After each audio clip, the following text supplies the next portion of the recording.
class is basically going into what is believed to be a contradiction in the Apocrypha. So I'm going to address it because Christianity cults are going to try to use it. So I'm going to address it. Just in case someone try to throw it at you, you know how to deal with it. I'm going to take the long way, though. Isaiah 46, verse 10. You got it? Yes, sir. Read that. The book of Isaiah, chapter 46 and verse 10. Declaring the end from the beginning, and from ancient times the things that are not yet done, saying, my counsel shall stand, and I will do all my pleasure. Read it again. Declaring the end from the beginning. Now, we're in the last days. Oftentimes, Israel always wants to see proof that there's a God, or they want a sign. And Christ said the wicked generation seeketh after a sign. Well, the Most High gave us a whole chapter of signs, 28:15. 28:15, the curses go down to yokes of iron upon our neck. That happened? Yep. He throws them to slave ships. That happened? Yep. Children being sold? Yep. Nationality being changed? Yep. Those are the signs. You want to see the signs, you live in them. And the Most High spoke of those things long before they took place through Moses. Read it one more time. Declaring the end from the beginning. So he declared the things that were going to happen in the end from the very beginning. Go ahead. And from ancient times, the things that are not yet done. And from thousands of years ago, things that are happening right now. Go ahead. Saying, my counsel. And that goes back to what Deacon mentioned earlier about sanctuaries, different tongues. He spoke that in Revelations. That's 96 AD, 100 AD. Revelations is written. We're reading that in 2017. And it's coming to pass now. We're seeing it. Brothers going out traveling different countries, speaking to our people in different tongues. It's happening now. So the things that are written of old are happening now. Go ahead. Saying, my counsel shall stand. Meaning what I said in the past is going to happen in the future is going to happen. Go ahead. And I will do all my pleasure. And I'm going to do it the way I want to do it. And the way I want to do it, when I want to do it. Get chapter 42, verse 9.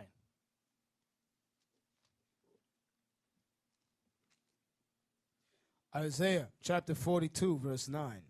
Behold, the former things are come to pass, and new things do I declare. Before they spring forth, I tell you of them. Before things happen, I tell you already. You're going to go into slavery in ships. It happened. Before it happened, I said it before. You're going to lose your nationality. Before it happened, I said it before. I gave you a warning. Go ahead. Read it again. Read it again. Behold, the former things are come to pass, and new things do I declare. Before they spring forth, I tell you of them. Yeah, like America. America's written about in the Bible. The 7 heads and 10 horns, all that's in the Bible. The European Union, the 7 heads and the 7-headed dragon, all that goes into the nations. He spoke about that before. He spoke about America before it even came into existence in much detail also. So the things that we read about thousands of years ago, written thousands of years ago, happen now, or happening now, or in existence now. All right? Let's get Malachi 1 and 4. Malachi 1. Let's start from verse 1. Start from there. Remember the class is why create who you hate. So, you know what we're going to read about now. Malachi 1 and verse 1. The book of Malachi, chapter 1, verse 1. The burden of the word of the Lord to Israel by Malachi. I have loved you, saith the Lord. Yet ye say, wherein hast thou loved us? Because Israel asked that in the spirit. Where? Because we're always in captivity. So we're asking him in the spirit, where have you loved us? In this captivity, that captivity? Where? Where? Go ahead. Was not Esau Jacob's brother? So he responds, was not Esau your brother? Go ahead. Saith the Lord. Yet I loved Jacob. And yet out of the two of you, I loved him more. I loved Jacob. Go ahead. And I hated Esau. And I hate Esau. Now, did the Lord create Esau? Yes, he did. But he hated him. Go ahead. And I hated Esau, and laid his mountains and his heritage waste for the dragons of the wilderness. Go ahead. Whereas Edom saith, we are impoverished. Edom says in the condition we're going to be in eventually, we're poor, we're nothing. We're in the caves. We're living, in this instance, they was in the Caucasus Mountains. That's what he's going into, the Dark Ages, them being in the Caucasus Mountains. I went over that in that video, Edom. No one can deny that anymore. Arabs. Yeah, okay. They was in the mountains. They were impoverished. Go ahead. Cave dwellers. Go ahead. But we will return and build the desolate places. But in time, they were going to rebuild themselves and build up the desolate places. Their condition. Go ahead. Thus saith the Lord of hosts, they shall build, but I will throw down. So Most High is saying before it took place, they're going to build themselves up. They're going to make themselves, they're going to become America. They're going to build up. And when they do, I'm going to bring them down to nothing. Go ahead. And they shall call them the border of wickedness. And they shall be acknowledged in time. When I bring them down, everyone's going to know that this nation is the beginning and the end of all evil upon the earth. The border of wickedness, the beginning and the end of wickedness. That's what they are.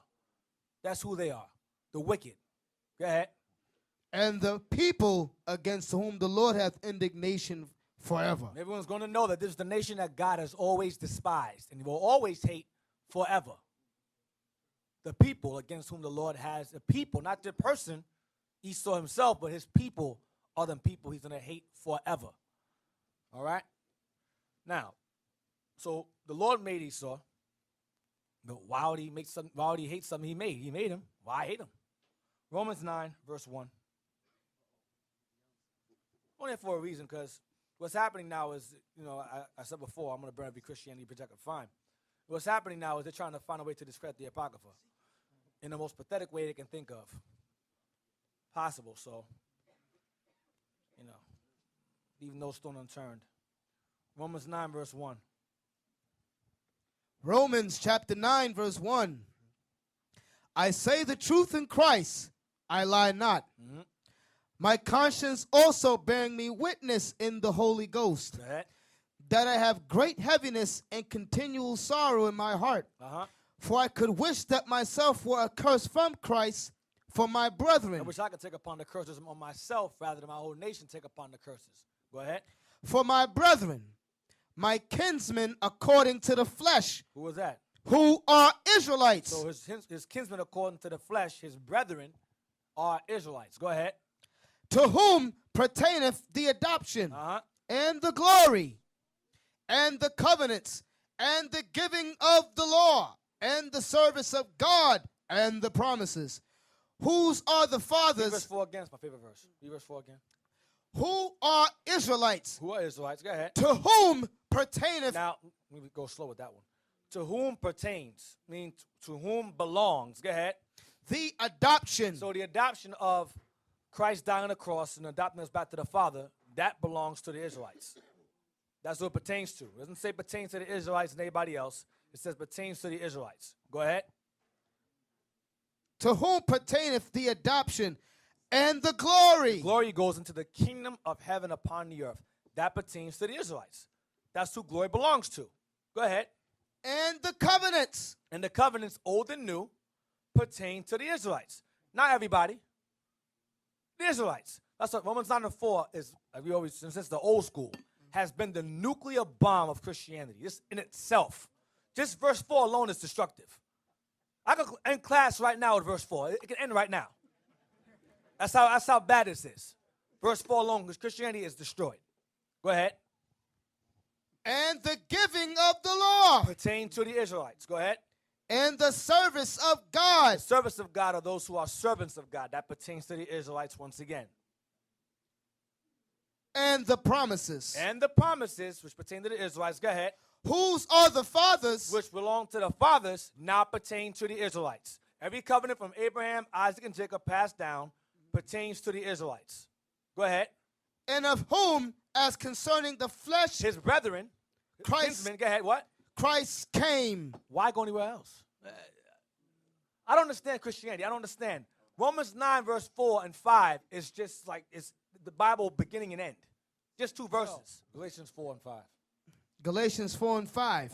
To redeem them that were under the law, that we might receive the adoption of sons. To redeem them that were under the law, that we might receive the adoption of sons, who were under the law. So he's writing to the Galatians, right? To the Galatians must be what? Okay. Now, let's further destroy John 3:16. Get me Hebrews 9:15. Hebrews 9:15 is like another, it's like Romans 9 and 4 in a nutshell. It's one verse. Hebrews 9 and 15. keep attack. I keep saying this every class. Leave us alone. You don't listen. Hebrews 9:15. Hebrews chapter 9, verse 15. And for this cause he is the mediator of the New Testament. Read verse 14. Verse 14.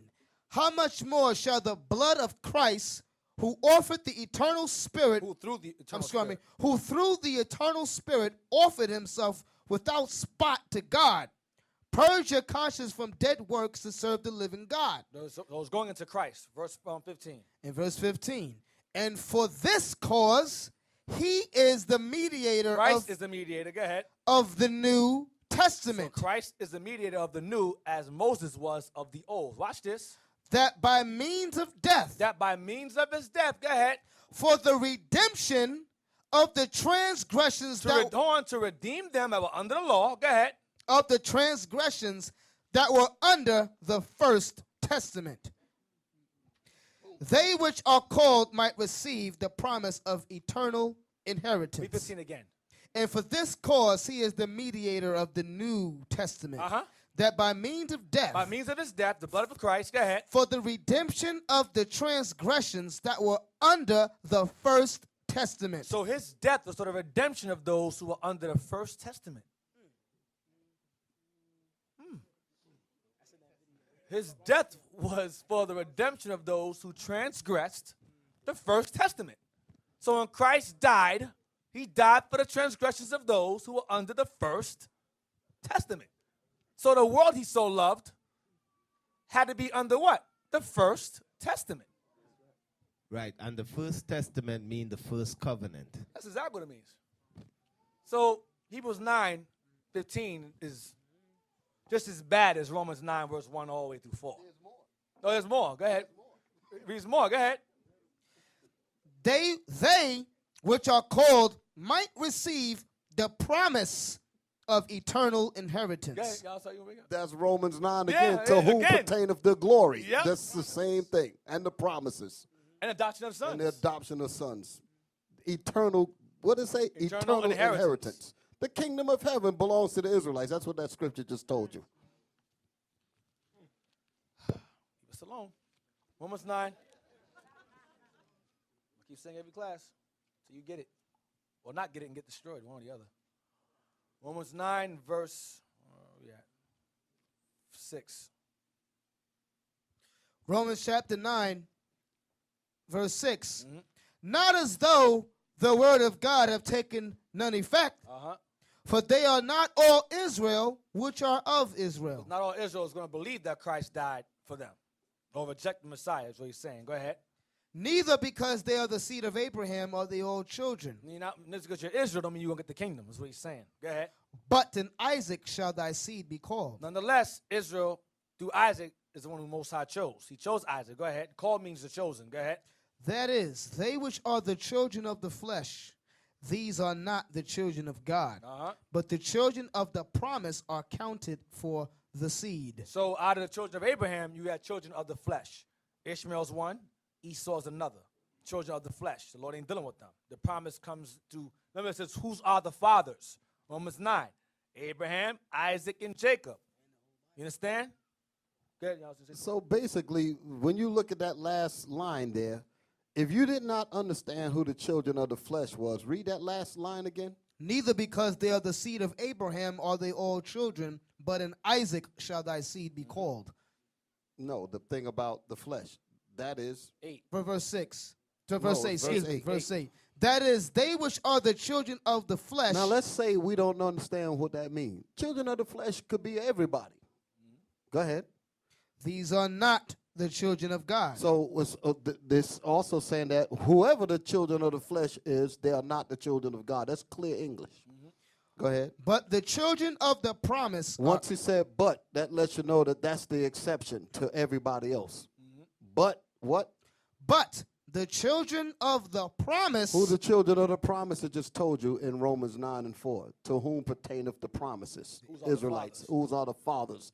The Israelites. So once you've established that the Israelites are the children of the promise, that means everybody else is the children of the flesh, which are not the children of God.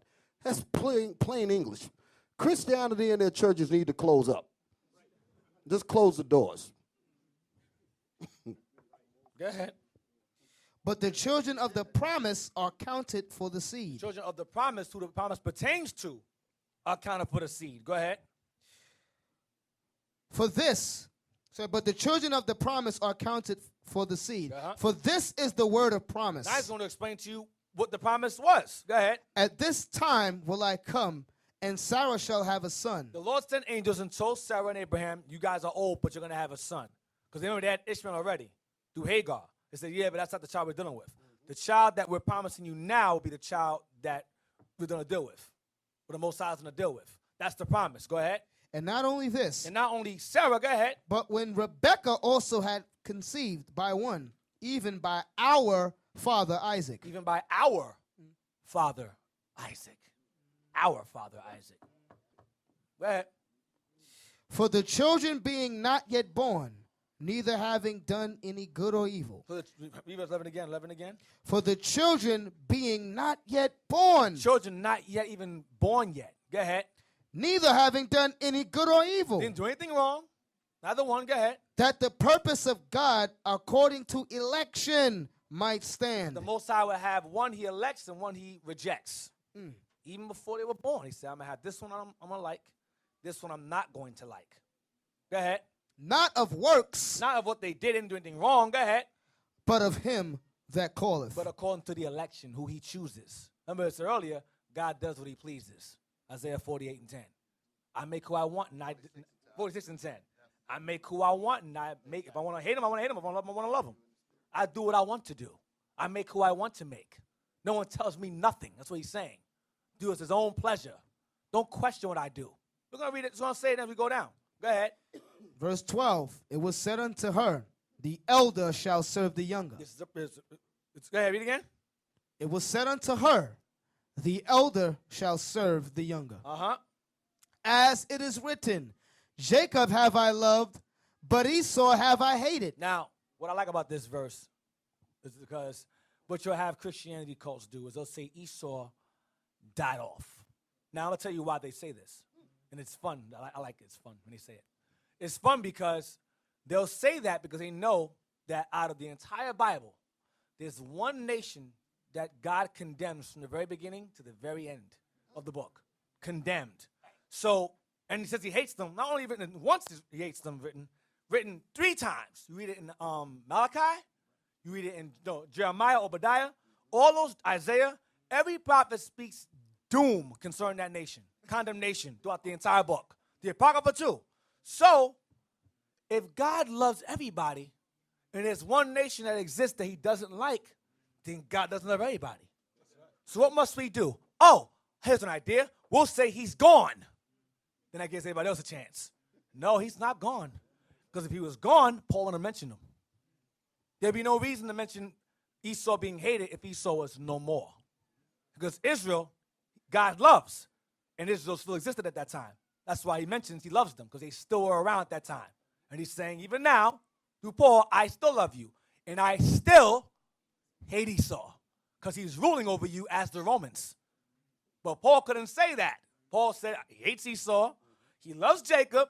Remember, Paul was, at this time, when Paul wrote this, he was locked up. And like today, when you oftentimes get letters, people they read for you. Read it, open it up first, read it, that's what happens. It happened back then also. Paul wrote things very wise. I'm not going to write that, all right? Esau's hated. They're Romans. They'll kill me in this jail. Kill me. I'm not doing that. I'm just going to say he hated Esau. You know what I'm talking about. That's what Paul's saying. You know what I'm talking about. He hated Esau. You know who that is, Rome. So-and-so, Jacob, I love you. That's us. We know what he's saying. We're like, okay, damn. Okay. Because remember, Israel at that time thought Rome was like they do today. Rome is the Don. Lord said, nah. Paul said, they eat them and God hates them still. That hasn't changed. They're ruling over you, but God still hates them. That's what he's saying to them. So read again. It was said unto her, the elder shall serve the younger. As it is written, Jacob have I loved, but Esau have I hated. And still does. Go ahead. What shall we say then? What shall we say regarding that? He made them. He loved one and hate the other. What shall we say regarding this? Go ahead. Is there unrighteousness with God? Is God wrong for creating something just to hate it and make it? Wow, is it wrong? Is he wrong for that? Go ahead. God forbid. No, he's not wrong for that. Because God does what he wants to do. Go ahead. For he saith to Moses, I will have mercy on whom I will have mercy. So Paul's giving us an idea of what the Most High does. He goes, listen, I will have mercy on whom I have mercy. He told Moses this. Go ahead. And I will have compassion on whom I will have compassion. And I will like who I like. Go ahead. So then it is not of him that willeth, nor of him that runneth, but of God that showeth mercy. So you can't will yourself into God's mercy. You can go out there and teach, like what's her name did? Antiochus. When he got sick in Maccabees, he said, I'll spread the gospel. I'll teach you about your God. The Lord killed him anyway, and in the most painful manner. Because he was an evil bastard. Evil red bastard. That's what he was. And the Lord killed him anyway. So it's not of him that willeth. He tries to will himself. Oh, he loves the world. That's what Esau does. He wills himself into it. He makes the Messiah white like him. He makes the prophets white like him. That's your will. That's your willing it. That's you, but what we say, winging it. That's what Esau does. He wings it. I'm the prophets. I'm God. No, you're not. You're the devil the Bible speaks of, that God hates. Read again. For he saith to Moses, I will have mercy on whom I will have mercy, and I will have compassion of whom I will have compassion. 16. So then it is not of him that willeth, That nor tries, that pushes towards it. Go ahead. nor of him that runneth, Nor runs to teach something else. That's what they do. Oh, he loves all nations. That's running. Running with a doctrine, trying to teach something. Go ahead. but of God that showeth mercy. It's God's decision. Can't change it. No matter what you will, or what you want to be, or what you try to teach, you can't change what God is. Like in that book we read in that class that they were eating, where it says, people read that, the author said people read about God hating Esau and try to water it down and sugarcoat it and make it something else, but it means what it means. You can't change what it's written. What's it say? The scripture can't be broken. The scripture cannot be broken. If he hates them, he hates them. That's it. I'll give you a quick precept. Isaiah 14:1. Just the top line. That's all I want. Yep. Because that bottom part of that's what he just read there, it says, so then it is not of him that willeth, nor of him that runneth, but of God that showeth mercy. So the question is, who does God have mercy for? Isaiah 14 and verse 1. For the Lord will have mercy on Jacob. That's a future prophecy right there. That particular scripture that he's reading goes with Revelation, like one of the last chapters in the Bible is the prophecy that he's reading. Go ahead, read that again. For the Lord will have mercy on Jacob and will yet choose Israel. That's the part I wanted. And will yet choose Israel. Even though, although we broke God's laws, although we turned out, the Most High put us in captivity, all the ugliness, the ugly relationship that we had with the Most High said, at the end of the whole deal, I'm still going to have mercy on Jacob, and I will yet choose Israel. I'm still choosing Israel, regardless. That's what he's saying. Okay, Deacon. Romans 9, verse 17. For the scripture saith unto Pharaoh, even for the same purpose have I raised thee up, that I might show my power in thee, and that my name might be declared throughout all the earth. Read 17 again. For the scripture saith unto Pharaoh. You have to ask yourself, why'd you mention Pharaoh for? Because somebody was ruling that God hates. And he raised him up, just like he did Pharaoh.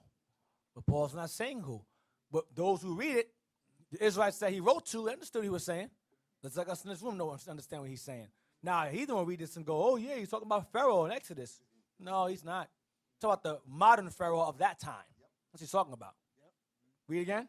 For the scripture saith unto Pharaoh, even for the same purpose. The same, get that word in mind, the same purpose. Go ahead. Have I raised thee up. Remember, read verse 11 again, verse 11. Verse 11. For the children being not yet born, neither having done any good or evil, that the purpose of God according to election might stand, not of works, but of him that calleth. So God has a purpose for both people, for both children, Esau and Jacob. Now he's talking about Pharaoh's purpose, because Esau ended up being in Pharaoh's purpose, or serving Pharaoh's purpose. The same thing. Jump down to verse, we were at 17 again. For the scripture saith unto Pharaoh, even for the same purpose have I raised thee up, that I might show my power in thee, and that my name might be declared throughout all the earth. Once Pharaoh fell, that's when the world knew that the God of Israel existed. He was the only true God. We were God's only true people. That's he raised Pharaoh. Remember, Pharaoh, Egypt was like America in this time. No one can touch them. Egypt was untouched. But the Most High said, I raised them up for that reason. I raised them. I gave them all the power they had, the mighty army he had, the chariots, the horses, the soldier, military. I gave them all of that. The sorcerers, I gave them all of that. Only to bring him down before all to see, so that all will know that I am the true God. That is the reason why. Listen to me carefully. That is the reason why you have Kemetic Negroes saying that there's no evidence of there being an Exodus. Because if you're a God, remember the pharaohs made themselves God kings. Ramses Ramses is born of Ra. That's what Ramses means. Born of Ra. Ra Moses. That's what it means. Ramses. That's the name of Moses. Tutmosis, born of Tut. Each of these Egyptians' names meant that they were born of or the incarnation of the gods they served. The God of the Hebrews, our forefathers, the Israelites, destroyed their gods one by one with each plague. He destroyed them all. That put the Pharaoh and the kingdom itself to shame. Would you keep that in your empire's documentation? I would erase that from the... That's like Mayweather walking through a dark alley and the chick goes, I could beat you behind. He's 10 years old. He goes, get out of here, kid. And the kid knocks him out. Blow! He wakes up. Oh, what happened? He knows what happened. Looks around. No one saw it. Oh, it never happened. That's what Pharaoh did. Erase that. That never took place. Hey. Remove any memory of them people. Remove them from being here. Now, you have us on the wall. He didn't do a good job. But understand, there was too much of us on the walls. And they had Joseph still on the wall because maybe they forgot about Joseph. That's why he's still on the wall. It's in Exodus. They forgot Joseph's good works. They forgot it. So he remains on the wall. But anything that ties into us being there, the information, the evidence is scarce. He didn't get rid of it all. He got rid of enough of it. Where Jake can go, there's no evidence. You got even the so-called, the bastard Khazar Edomites over there saying, Netanyahu's name is, he says that the Exodus never took place. And he's supposed to be a Jew. Okay, well, that means you ain't no Jew then. You dummy. The whole purpose of your people being chosen is God taking them out of Egypt and bringing them into the promised land. If it didn't happen, who the hell are you? These heathens are idiots, man. I'm telling you, idiots. Full retard, yes. Go ahead. Therefore hath he mercy on whom he will have mercy. And whom he will hardeneth. No, and whom he will. And whom he will, he hardeneth. Read again. Therefore hath he mercy on whom he will have mercy. Isaiah 14. And whom he will, he hardeneth. Whom he will, he'll force them to be hardened. Remember, he hardened Pharaoh's heart because he wanted to make certain. I'm going to give you an example of what I mean. It's the Wisdom of Solomon. Watch this. Wisdom of Solomon. Sidetracking for a moment. I want to show you what it says about Pharaoh. Wisdom of Solomon 19, verse 1. Watch this. We're going to read the verse 4. Wisdom of Solomon 19 and 1. As same purpose have I raised thee up. Right? Now, when someone has a purpose, they have another term for it is a destiny or a destination for them. That's what purpose means. You're predestined. Read verse 1. Wisdom of Solomon, chapter 19 and verse 1. As for the ungodly, wrath came upon them without mercy unto the end. Wow. Read it again. As for the ungodly, wrath came upon them without mercy unto the end. Wrath came upon them without mercy. Without mercy unto the end. Go ahead. For he knew before what they would do. Isaiah 46 and 10. Before he put us in the hands of the Egyptians, he knew exactly what they were going to do to us. That's why he set it forth. He said, yeah, go ahead. Yeah, forget about Joseph. Yep. Yeah, go ahead. Put them in slavery. Yeah, make them build them pyramids up there. Valley of Kings, have them build those. Yep. You have them. Brick and mortar, yes, have them do that too. Whip their backs, very good. Set up some tab masters, yep, perfect, do that. The Most High is like a director. He just sets up all the props, the backdrop, all of that. He goes, yep, do that. You're going to do this and make you Pharaoh. You could be the woman. You lay with your sister, you nasty heathens. Lay with your sister, make some babies that are retarded. Do so-and-so King Tut. Do all of that. Do all of that. Do all of that stuff and rule over my people harshly. Do that. As for the ungodly, wrath came upon them without mercy unto the end. For he knew before what they would do. Right. How that having given them leave to depart. So the Pharaoh said, y'all can go. And the place is getting too rough. He said, let them go. So he said, okay, fine. You guys can go. Watch this. And sent them hastily away. Get out of here. Go. Take our stuff. I mean, we robbed them. It gave us their gold and wealth, and we left with that stuff. Go ahead. They would repent and pursue them. After they let us go, the Lord hardened Pharaoh's heart and said, chase after them and kill them. The Most High put it in Pharaoh's heart to do that. After the plagues took place, his firstborn's dead. Everybody's firstborn is dead. The locusts, the darkness, the fleas, all of that, the disease, all that stuff. He's like, for some reason, I want to have them killed. Go after them. After he set us free. Go ahead, watch. For whilst they were yet mourning, While they were crying over their children, watch this. and making lamentation at the graves of the dead, Their firstborn, go ahead. they added another foolish device They added insult to injury, go ahead. and pursued them as fugitives. As if we ran, as if they didn't give us freedom to leave. Like we escaped. We ran, we snuck out. They gave us freedom to leave, but treated us as if we were fugitives. Go ahead. Whom they had entreated to be gone. Who they said to leave. Watch this. For the destiny. That word's in the Bible. For the destiny. The purpose. Go ahead. For the destiny whereof they were worthy. What was, hear the part again? For the destiny whereof they were worthy. They were worthy of it. Go ahead. Drew them unto this end. And made them forget the things that had already happened. That might fulfill the punishment which was wanting to their torments. See what happened? The Most High put it in their heart to chase after us so he can destroy his army. The Most High made them forget that they told us to leave, forget all the plagues, forget their children being dead, to chase after us and die miserable deaths anyway. That was their destiny. So let's bring it to modern time. Bring it up to modern time. Now you have another nation playing the same role as... Go ahead. You gotta let that, what he just went over, because when it says, even for the same purpose have I raised thee up, that I might show my power in thee, he put the plagues on them. That was enough.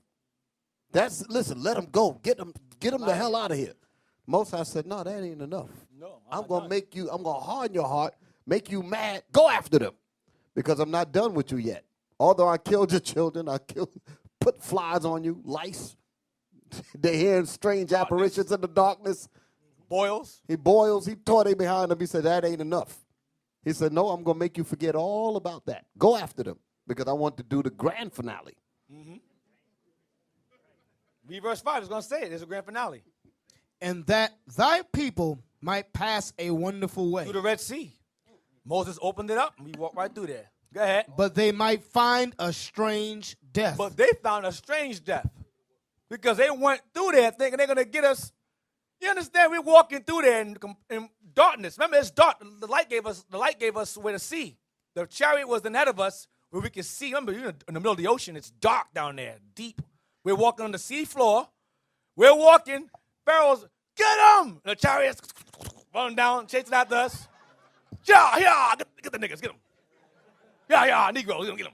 The most And they riding. Don't know where the hell they're going. Right. They see two. Understand? You want to understand? There's water on this side. That's what I want water y'all on to that see. side. You ignoring that? You're like you just gonna just Listen. go through the sea. I mean, listen, yo, what the hell is that? Why is that water doing that? Yo, I'm good. Yo, listen, I'll see you tomorrow. Right. I gotta go to the store get some cookies and Let's donuts. go back. Say the hell I'll with be them. Let back. them My go. leg hurt. Oh snap! I think I got cancer. I'll see you tomorrow. I'm not going through no water, man. That's divided by itself. I'm not doing that. Ever. That's white people stuff. They do that. Let's go in there, Biff. Hey, Biff, let's go through there, Biff. The Most High blinded them. Just like he made them forget them plagues. He made them forget all of that. He said, yeah, go on through that water. You can do it. You can do it. You can do it. Go. Thundercats, go. Do it. So they went through that sea, forgot all of that, and water came down to their behind and flooded them up. And then you see the bodies. Said Israel sort of somewhere it says the bodies floated up. We can see the bodies, and we got the other side. That was their destiny. Romans 9. Romans chapter 9, verse 18. Now you would think that the Most High, that's mean, Lord. Why would you do that? He gave them the plagues. And you're going to make Pharaoh send his own army out there of innocent soldiers who have women and children to come back home too to get killed by water? Yup. That's what he did. Go ahead. Therefore hath he mercy on whom he will have mercy, and whom he will he hardeneth. Go ahead.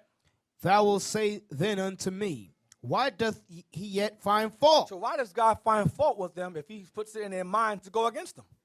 That don't make sense. Go ahead. For who hath resisted his will? Who can tell God no if he hardens them? Who can say, no, God, I'm not doing that. I'm not doing that. That doesn't make sense.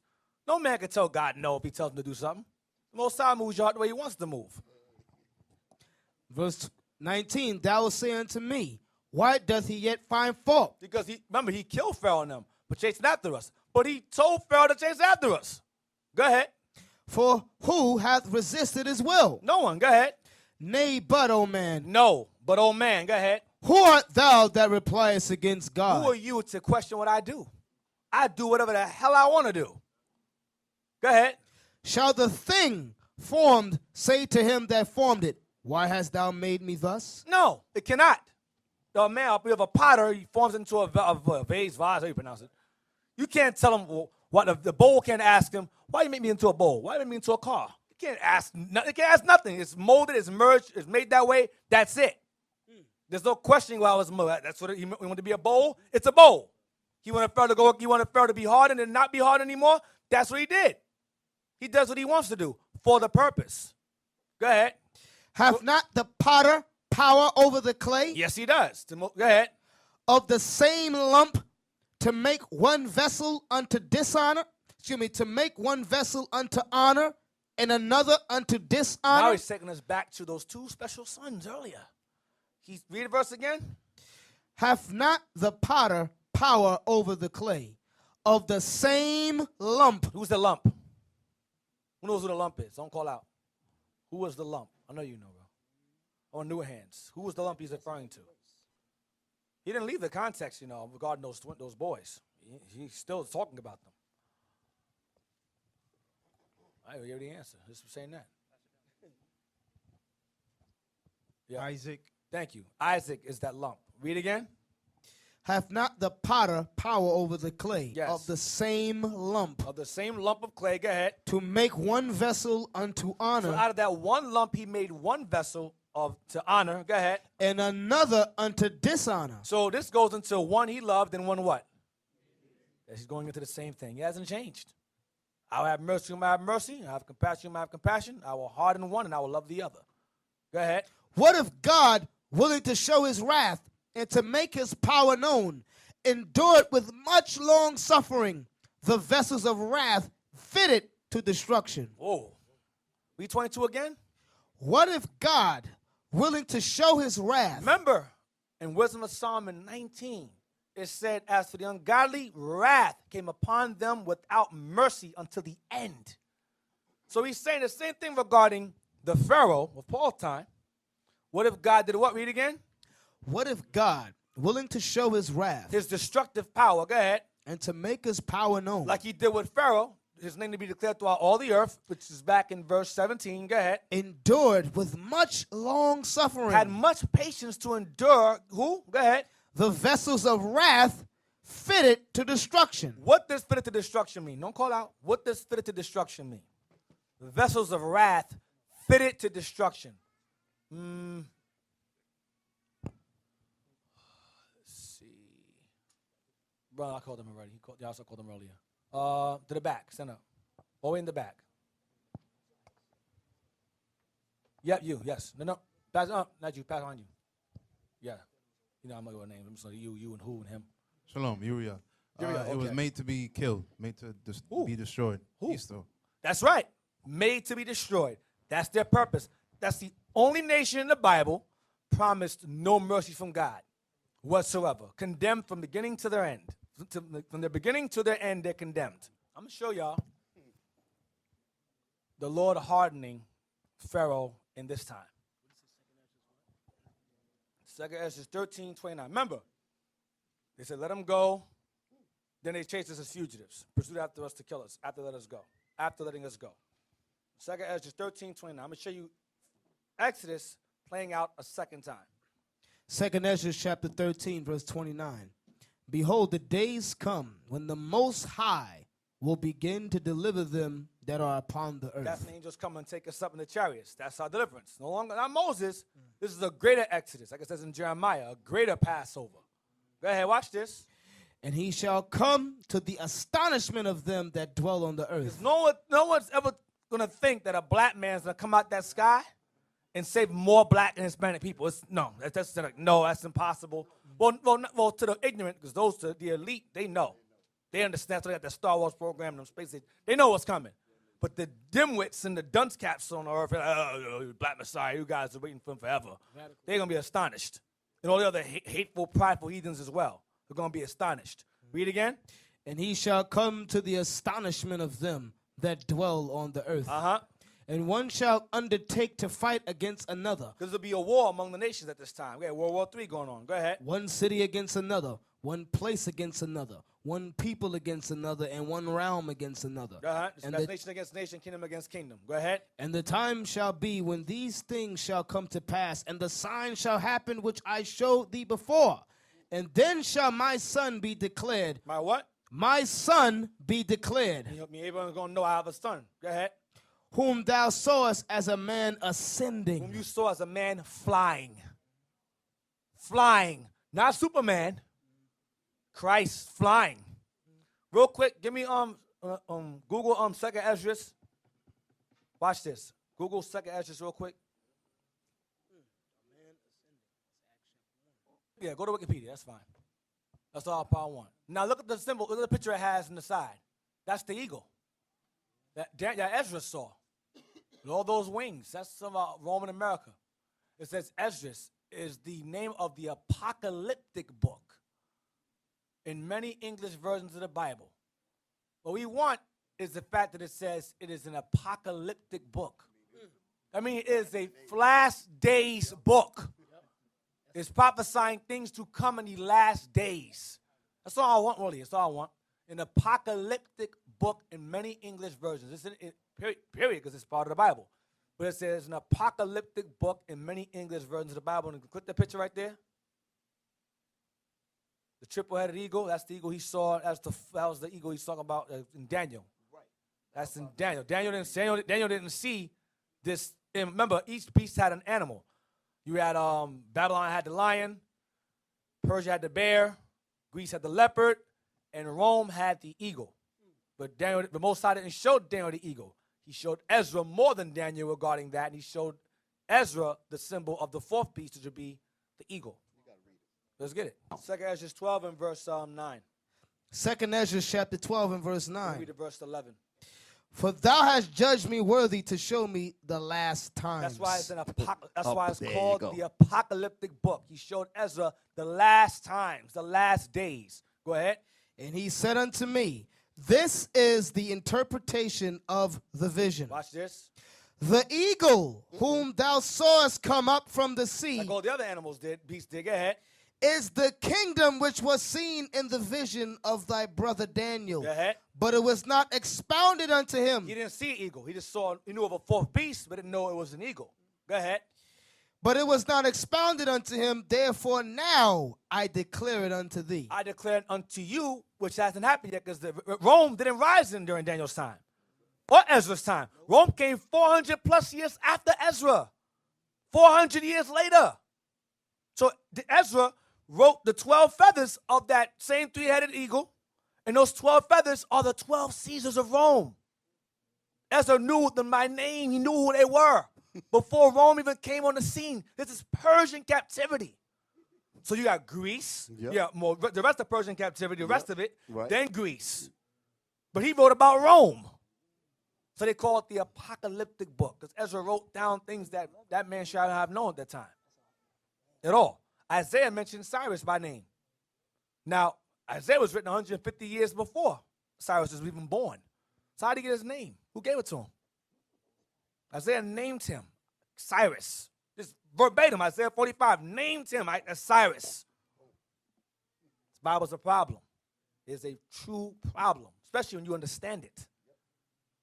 Go back to 13. Go back to that Exodus again. 13 and verse 30. No. That's another one. I want to go. Yeah. 13:30. Second Ezra chapter 13, verse 30. And he shall come to the astonishment of them that dwell on the earth. No one thought he was going to show up. Go ahead. And one shall undertake to fight another against verse, another. Verse 32. Get that. 32. Verse 32. And the time shall be when these things shall come to pass, and the sign shall happen when I showed thee before. And then shall my son be declared, whom thou sawest as a man ascending. Ezra saw him flying. Go ahead. And when all the people hear You watch these movies like Justice League, they copying the Bible. They just whitewash the Messiah. So this Superman's the whitewashed Messiah. That's all he is. You watch a movie, they call him Savior, all kind of stuff. A God, all kind of stuff. His name itself, even his name is Kal-El. They're copying the Bible. So we look at it and go, wow, Superman. Meanwhile, Superman ain't show up yet. 33. And when all the people hear his voice, every man shall in their own land leave the battle they have one against another. So he's going to speak. They're all going to hear his voice. Now, understand, this is nations fighting nations. They're not going to be all fighting in one place. There's going to be missiles flying one place to the other. So the whole earth is going to hear his voice. That's what I'm saying to you. The earth is a big place. For him to speak and all nations hear it, that's scary. A black man floating in the sky, he speaks and everyone in every country hears it. Everyone hears it. You yell in this room, only y'all in here hear me yell in this room. But if I speak and they hear me in Africa, that's frightening. That's a problem in itself. Go ahead. Hey, you know what? When he yelled, they're going to hear it in their language. Yeah, they're going to hear it in their language. They're going to hear it in their language. Acts 2 again. Go ahead. And when all the people hear his voice, every man shall in their own land leave the battle they have one against another. So they're going to stop fighting each other. Remember, this is World War III. This is Armageddon. They're going to be fighting this World War III. They're going to stop. After they hear this black man falling in the sky's voice, they're going to stop fighting each other. Go ahead. And an innumerable multitude shall be gathered together as thou sawest them, willing to come and to overcome him by fighting. They're going to say, you know what, we can beat this dude. Now, remember, like I said before, the elites, they know he's coming. And they know what's written, they cannot beat him. But they're going to try anyway. Just like Pharaoh did. I'm going to try to kill him anyway. He's going to make them try. Go ahead. But he shall stand upon the top of the Mount Sion. And Sion shall come and shall be showed to all men, being prepared and builded, like as thou sawest the hill graven without hands. What about us? Go ahead. And this my son shall rebuke the wicked inventions of those nations. What's he going to do? Rebuke the wicked inventions of those nations. So the technology Laba talked about earlier is going to be completely destroyed. 37. And this my son shall rebuke the wicked inventions of those nations, which for their wicked life are fallen into the tempest. What tempest? Jump to verse 6. Verse 6. No, read verse 5. Verse 5. After this I beheld, and lo, there was gathered together a multitude of men, out of number, from the four winds of the heaven. All parts of the earth. Like the movie Independence Day. All the nations come together to fight against the alien threat. It's the same thing. That's where the idea comes from. Go ahead. Out of number, from the four winds of the heaven, to subdue the man that came out of the sea. Now, the sea is not the ocean. The sea is referring to space. Because this space is the water. There's water there. That's why you freeze when you go up there. You don't belong up there. But he's going to come from space. The water in heaven. The waters of heaven. Go ahead. But I beheld, and lo, he had graved himself a great mountain. This is a vision. The great mountain is Israel. I mean, him protecting us. Watch being our leader. Go ahead. And flew up upon it. And flew up. Remember, he saw a man ascending. He flew up. Means he can fly. Go ahead. But I would have seen the region or place whereof the hill was graven, and I could not. He didn't understand what was going on at this time. Go ahead. He didn't get the vision yet. Go ahead. And after this I beheld, and lo, all they which were gathered together to subdue him were sore afraid. That's it. They were scared. They were gathered to fight him, but they were afraid. Go ahead. And yet does fight. And yet after him anyway. Just like Pharaoh's army was afraid. And he said, nope, go chase him anyway. Right. Same thing. Like, I don't want to fight that bully. Get in there. Yeah. Put him in the cage. Yep. Go ahead. And lo, And lo, as he saw the violence of the multitude that came, So they're all coming at him, running after him, running at him with their guns, shooting at him, missiles, whatever. Go ahead. he neither lifted up his hand, Oh, man. Go ahead. nor held sword, No sword in his hand. nor any instrument of war. He's just, listen, understand.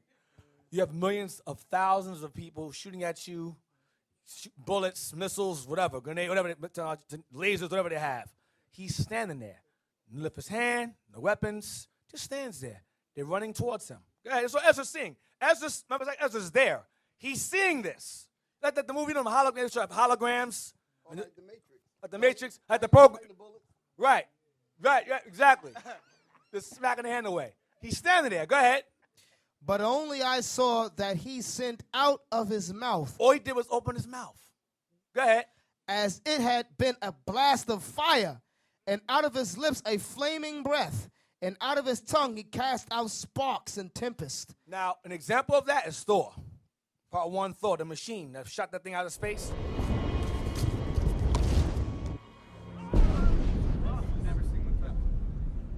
Was somebody else coming?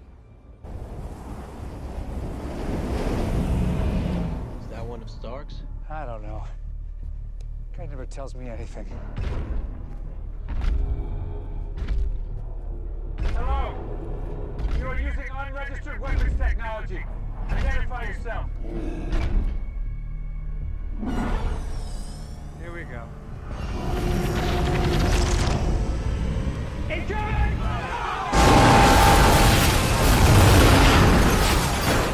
I'm telling you, these movies, they slick. All he did was open his mouth, and even the movie Knowing, when the Edomite chased after the angel opened his mouth and blinded him. I saw Knowing. You see Knowing is bad. You need to see Knowing. But it shows that. The point is, all Christ did was open his mouth, and beam came out of his mouth and destroyed everybody. He didn't lift his hand, no weapon, no, need that. Blah, everybody dead. He probably yawned. Everybody's destroyed. Probably tired.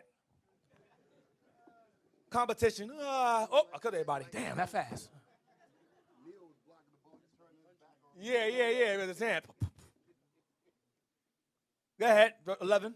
And they were all mixed together. So when he opened his mouth, it says you had fire and sparks and tempest was wind, all mixed together, came out of his mouth.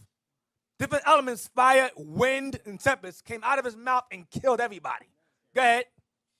And they were all mixed together. All these elements, fire, wind, sparks, go ahead. The blast of fire, the flaming breath, and the great tempest, and fell with violence upon the multitude which was prepared to fight. And did what? And burned them up every one, so that upon a sudden of innumerable multitude nothing was to be perceived, but only dust and smell of smoke. When I saw this, I was afraid. Because he was standing there and watching it. So Ezra Ezra's seeing all the men's faces, all of them in their armor. So all the children who are born right now, who grow to be older men and join the military and do that, Ezra saw them already. He smelled it in the vision. Ezra smelled and saw the heat, felt the heat, saw everything. Like he was standing right there. He said, nothing's left. Everyone's dead. No dust, nothing. Everything was gone. He said, remember, a multitude of men. He said it was gone. They were all gone. All he saw was dust and smoke. And all the man did was open his mouth.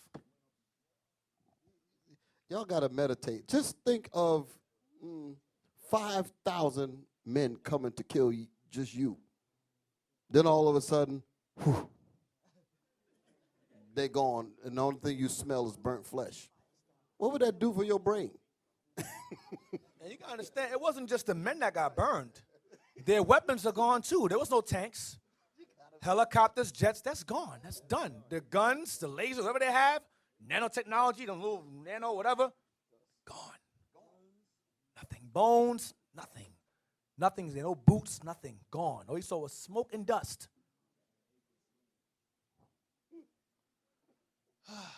Romans 9 again. Romans chapter 9, verse 22. What if God, willing to show his wrath and to make his power known, endured with much long suffering the vessels of wrath fitted to destruction, And that he might make known the riches of his glory on the vessels of mercy, which he had afore prepared unto glory. That's how we know it's a different two different children. Read verse 22, 23 again. And that he might make known the riches of his glory on the vessels of mercy. So you have a vessel that's fitted for mercy, that is fitted to mercy, and you have another vessel that's fitted to destruction. Read again. And that he might make known the riches of his glory on the vessels of mercy. Well, not vessels of wrath, vessels of mercy. Go ahead. Which he had afore prepared unto glory. Who prepared unto glory? The Israelites are prepared to glory because glory pertains to them. Sirach 33 and verse 7. Why doth one day excel another? Why is one day more important than the other? Go ahead. When as all the light of every day in the year is of the sun. Uh-huh. By the knowledge of the Lord they were distinguished. They were separated. Go ahead. And he altered seasons and feasts. And he altered seasons and feasts. So the Most High is the one that makes one. Every day has a sun up and sun down. But each day, he said, this day right here, the seventh day, is going to be special above all the other days. Go ahead. Some of them hath he made high days. Some days are made high days, the holy days. Go ahead. And hallowed them. Separated them. Go ahead. And some of them hath he made ordinary days. Like tomorrow. Go ahead. And all men are from the ground. Uh-huh. And Adam was created of earth. So every man come from the ground, but Adam was distinguished from everybody else. He was better than everybody else. Adam came from the same ground everybody else came out of, but God said, yeah, but he's better. He's the highest. He's distinguished from everybody. That's why the Most High put Adam separate from everybody else, eastward in the garden. Everybody else did their own thing. Go ahead. In much knowledge the Lord hath divided them. Them is man. Go ahead. And made their ways diverse. Uh-huh. Some of them hath he blessed and exalted. Some men has he blessed and exalted. And some of them hath he sanctified. That'd be us. Go ahead. And set near himself. That's us. Go ahead. But some of them hath he cursed and brought low and turned out of their places. Uh-huh. As the clay is in the potter's hand, to fashion it as his pleasure. Romans 9. Romans 9 said the exact same thing. Who art thou, neighbor? Oh man, who art thou? Your clay can't answer against the potter. Read again. As the clay is in the potter's hand to fashion it as his pleasure. At his pleasure. At his pleasure. So man is in the hand of him that made him. Right, go ahead. To render to them as liketh him best. What they're fit for his purpose. Go ahead, 14. Good is set against evil. Jacob against Esau. Life against death. Life against death. Go ahead. So is the godly against the sinner. Uh-huh. And the sinner against the godly. Uh-huh. Meaning Most High deals in twos. Watch this. So look upon all the works of the Most High, and there are two and two, one against another. Balance. Balance. God deals with balance. If there's no evil, you can't understand what good is. There's no up, there's no down. There's no left, there's no right. Most High always deals in balance, particularly when it comes to good and evil. That's why Jacob was born and Esau was born. You have the epitome of righteousness that all nations aspire to, and then you have the epitome of the devil, which all nations are now following, Esau. Evil. Evil above all evil. Wicked above all the wicked. Let's get it. Wisdom of Solomon 11. Wisdom of Solomon 11, verse 22. I took the long way around, but y'all get it now. Wisdom of Solomon 11 and verse 22. Yep. Wisdom of Solomon, chapter 11, verse 22. For the whole world before thee is as a little grain of the balance, yea, as a drop of the morning dew that falleth up down upon the earth. Read again. For the whole world before thee is as a little grain of the balance. So in the eyes of God, the earth is a grain. It's small. He can hold it, I can say, the whole world in his hands. That's literal. Most High, this earth is small to him. Go ahead. Yea, as a drop of the morning dew that falleth down upon the So earth. the Most High sees the earth. Go ahead. But thou hast mercy upon all, for thou canst do all things, and winkest at the sins of men, because they should amend. Watch this. For thou lovest all the things that are, You love all things that are. Go ahead. and abhorrest nothing which thou hast made. For never wouldest thou have made it anything if thou hast hated it. What does that mean? What does that mean? You read earlier that he hates. Psalmist saying God hated nothing that he made. That sounds a bit contradictory. That's what they're using. That's what they're using. Yes, yes, yes. The fun never stops. Yeah, brother. Stand up. No. No, you, behind you. Yeah. Yep. Stand up. I got you over there. I got you next. Shalom, Brother Masha. It says, it means the Most High wouldn't create them if there was no purpose for them. Thank you. That's exact. You got it. All praises. That's exactly what it means. That is exactly what it means. Read again. For thou lovest all the things that are, and abhorrest nothing which thou hast made. For never wouldest thou have made anything if thou had hated it. Go ahead. And how could anything have endured if it had not been thy will, or been prepared if not called by Or thee? been preserved. Excuse me. Oh wow. Or been preserved if not called by thee. So what we want is 24. So hate it says, for thou lovest all things that are, and abhorrest nothing which thou hast made.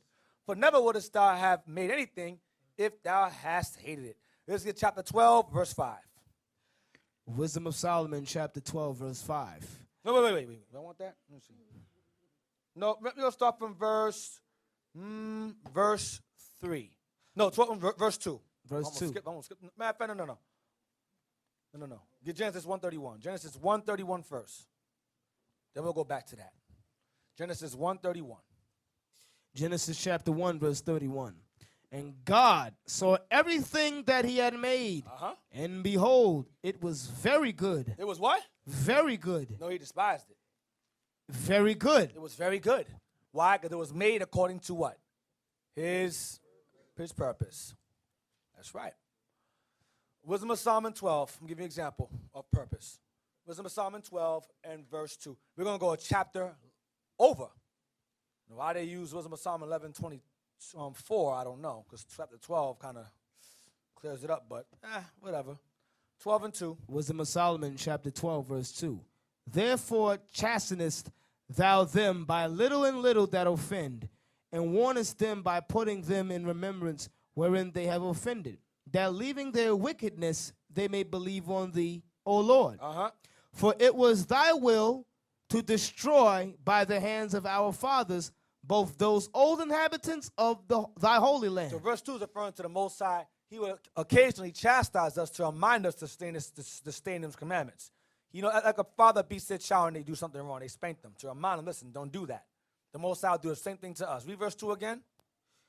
Therefore chastenest thou them by a little and little that offend. Here a little bit. Go ahead, beating us a little bit. Go ahead. And warnest them by putting them in remembrance, wherein they have offended. Telling us why he's chastising us. Go ahead. That leaving their wickedness they may believe on thee, O Lord. That we may repent. Verse 3. For it was thy will to destroy by the hands of our fathers who we chastise little and little. Go ahead.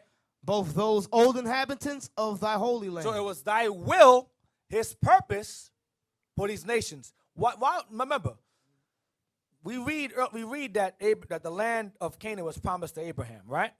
So you would think, well, if the land was promised to Abraham, Isaac, and Jacob, why would he have heathens living there for? What are they there for? The land don't belong to them. Why would God put them there or let them stay there? Read verse 3 again. For it was thy will to destroy by the hands of our fathers both those old inhabitants of thy holy land. Watch this. Whom thou hatest for doing most odious works of witchcrafts and wicked sacrifices. Whom he what? Read again. Whom thou hatest. Stop. Remember verse 24 says he hates nothing that he made. Verse 4 says he does. So he hated them because of what they were doing in his land. That's why he hated them. You understand? And he made them do it. That's what the hell he wants to do. I don't care what he does. I can't give him orders. He made them. He said, listen, I'm going to put them in the land. They're going to do things I hate, so I'm going to use you to kill them out of there. But why would he do? Why would he make these nations to go into the land and to defile it and do such things. Why would he do that? What's the purpose of that? I'm confused. I'm going to explain to you why he did it. The Bible is going to explain itself. That goes back in that part in Romans 9 when it says, why dost thou yet find fault? Yeah. For who has resisted his will? The Most High going to make him do it, and he's still going to find fault for him doing it. Yeah. Read verse 3. For it was thy will to destroy by the hands of our fathers both those old inhabitants of thy holy land, Go ahead. whom thou hatest for doing most odious works of witchcrafts and wicked sacrifices. Get Leviticus 20. We're going to come back to that. Get Leviticus 20 and verse 22. Let's see if Solomon's quoting something. Leviticus 20, since it's a false book. Leviticus 20 and verse 22. Leviticus chapter 20 and verse 22. Yeah. Ye shall therefore keep all my statutes and all my judgments and do them, that the land whither I bring you to dwell therein, spew ye not out. Read again. Ye shall therefore keep all my statutes and all my judgments and do them, that the land whither I bring you to dwell therein, spew ye not out. Doesn't get you kicked out. Go ahead, watch this. And ye shall not walk in the manners of the nations, which I cast out before you. For they committed all these things, and therefore I abhorred them. Therefore I what? Abhorred them. I hated them for what they were doing in the land. So why put them there? Go back to Wisdom of Solomon again. 12 verse 5. Wisdom of Solomon 12 verse 5. And also those merciless murderers of children. Because these Hamites are killing their children in sacrifices. And we start following behind them, doing the same thing, and we're doing it now. Go ahead. And devourers of man's flesh. And they were cannibals. Go ahead. And the feast of blood. Go ahead.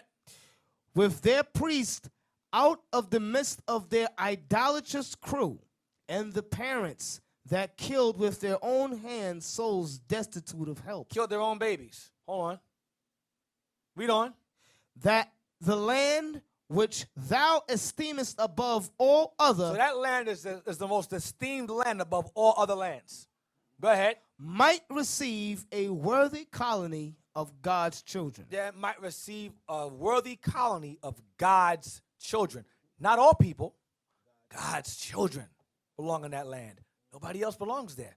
So why would God put nations in there who are not worthy and are not God's children? Judges 2 and 19. Why did he put them there? Knowing they were going to do that, knowing their nature, why did he put them there? Judges chapter 2 verse 19. And it came to pass when the judge was dead that they returned and corrupted themselves more than their fathers. We did. Go ahead. And following other gods to serve them and to bow down unto them. They ceased not from their own doings nor from their stubborn way. Go ahead. And the anger of the Lord was hot against Israel. He pissed the Lord off. Go ahead. And he said, because that this people have transgressed my covenant, which I commanded their fathers, and have not hearkened unto my voice, I also will not henceforth drive out any from before them of the nations which Joshua left when he died. So, remember it says a colony worthy of God's children. Joshua and them was his fathers. They went into the land, and they were killing these Hamites out of the land. And the Lord explained why, and not to fall behind their actions. So Joshua went in there and started killing them out of the land. We started warring against them for the land. Now the land was already promised to us based upon the promise from Shem and down to Abraham. But Joshua and them, the fathers, started fighting against them. Watch this. It says, matter of fact, read verse, what's it at? 21 again. I also will not henceforth. I also will not henceforth drive out any from before them of the nations which Joshua left when he died. Which Joshua left, because Joshua didn't kill them all. He was trying to, but he couldn't kill them all before he died. Go ahead. That through them, those wicked nations whom God hates. Go ahead. I may prove Israel. He may what? Prove Israel. Go ahead. Whether they will keep the way of the Lord to walk therein. Do what I say. Go ahead. As their fathers did keep it or not. Go ahead. Therefore the Lord left those nations, whether driving them out hastily. Without driving them out too fast. Go ahead. Neither delivered he them into the hand of Joshua. To see if we're going to serve them, follow behind them, or follow him. That's why he put them in the land. Chapter 3, verse 1. Now these are the nations which the Lord left to prove Israel by them. To what? To prove Israel by them. To test us to see if we'll serve him or follow behind their actions, which are disgusting. And we did that, and we did do that. Go ahead. Even as many of Israel had not known all the wars of Canaan. Go ahead. Only that the generation of the children of Israel might know, to teach them war. At the least such as before knew nothing thereof. We left the nations there so we learn how to fight. So we needed the most I left behind punching bags in the land. So we can know how to fight. Okay, I'm gonna leave some of them there. I can't kill them all because if I kill all of them, y'all can't learn how to fight. And I won't know if you're serious to serve me or not. I gotta leave something behind to know if you guys are serious. And while I'm proving you, teach you how to defend yourselves. So I gotta use somebody. So I use them. That was their purpose. You understand? That was their purpose in the land. That's why I left them there. Isaiah 48, verse 3. Skip the head. It's all right. Isaiah 48, verse 3. Isaiah 48 and 3. I have declared the former things from the beginning. Yes, you did. Go ahead. And they went forth out of my mouth, and I showed them. Yep. I did them suddenly, and they came to pass. Yep. What I said it happened. Go ahead. Because I knew that thou art obstinate, and thy neck is an iron sinew, and thy brow brass. You guys are hard-headed and you don't listen. That's what Deuteronomy 28, verse 1. He gave us that, and he gave us 15. And he knew we were going to follow 15 and down. He knew that was going to happen. Go ahead. That's why he wrote it. Go ahead. I have even from the beginning declared it to thee. Before it came to pass, I showed it thee, lest thou shouldest say, mine idol hath done them, and my graven image and my molten image hath commanded them. I did it, and I showed you, so you can't say, oh, my God did this. No, you can't say that, as I showed it to you. Your idols didn't show you nothing. I showed you these things are going to happen to you. Not your Buddha, not your Krishna, not your Allah. They don't show you a damn thing. I showed you slave ships. I showed you yokes of iron upon your neck. I showed you America in the Bible before it took place. I showed you Britain. I showed you France, Germany, Russia ruling. I showed you that. The idols didn't do that. I showed you nuclear bombs in the Bible before nuclear bombs even created. I mentioned nuclear weapons. World War I, II, and III, I mentioned that. Before World War I, II, and III even took place. I said that first. Allah didn't say that. Buddha didn't say that. Krishna didn't say that. Go ahead. Thou hast heard, see all this, and will not yet declare it. I have showed thee new things from this time, even hidden things, and thou didst not know them. I showed you things you weren't going to understand until later on. Oh, that's what he meant. Damn, he meant slave ships. All right. Now we get it. We're in the ships now. Proverbs 16, verse 4. Proverbs chapter 16, verse 4. The Lord hath made all things for himself. Yea, even the wicked for the day of evil. Everything got a purpose. Everything has a purpose, and God loves it because it serves its purpose. No matter whether he hates it or loves it, he loves it because he knows it's going to do what he tells it to do. That goes back to wisdom of Psalm 11:24. The Most High loves all he made because he knows whatever he made it for, whether to hate or to love it, is going to do what he tells it to do. Read again. The Lord hath made all things for himself, yea, even the wicked for the day of evil. Yeah, 2 Ezra 13, the day of evil. The day when the Lord shows up and does damage when he shows up here. Let's get Ecclesiasticus 39 and verse 28. Ecclesiasticus 39, 28.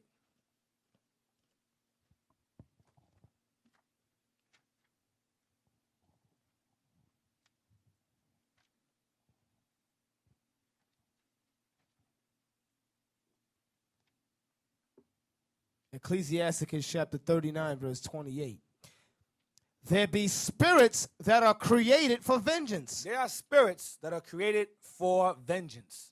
Go ahead. Which in their fury lay on sore strokes. Do damage. In the time of destruction they pour out their force and appease the wrath of him that made them. And do what? appease the wrath of him that made And him. they make him that made them happy. Go ahead. Fire, Fire is one spirit. hail, Another one. and famine, Another spirit. and death. Another spirit. All these were created for vengeance. Go ahead. Teeth of wild beasts Spirits enter the beast too. Make them bite. and scorpions, Spirits make the scorpion sting. serpents, So spirit makes the serpent bite. Like y'all mentioned earlier. That's what they bite. That's what And- spirit's for. Go ahead. and the sword, And the sword, whether it be the gun or the knife. Go ahead. punishing the wicked Not to the sword destruction. itself, the person behind the sword. Not the sword is going to float around and stab you. But the person with the sword. Most time moves them to do it. Go ahead. Punishing the wicked to destruction. Go ahead. They shall rejoice in his commandment, and they shall be ready upon earth when need is. And when their time has come, they shall not transgress his They shall word. not transgress. When he tells them to do something, they will fulfill their purpose. And God loves them for it.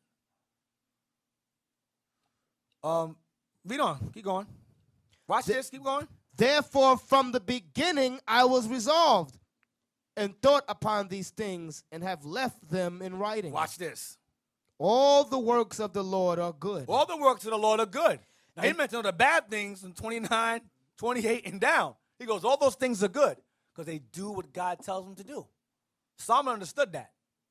Go ahead. And he will give every needful thing in due season. Whether it be death, life, hail, fire, famine, whatever it is, he's going to give it in due season. Go ahead. So that a man cannot say, this is worse than that. For in the time they shall all be well approved. Yeah, you think it's bad. Most times goes, nah, I got better things than that. That isn't bad. That isn't that bad. I got way more worse things I could do. That's nothing. Get 2 Maccabees 4, verse 7. 2 Maccabees 4, 7.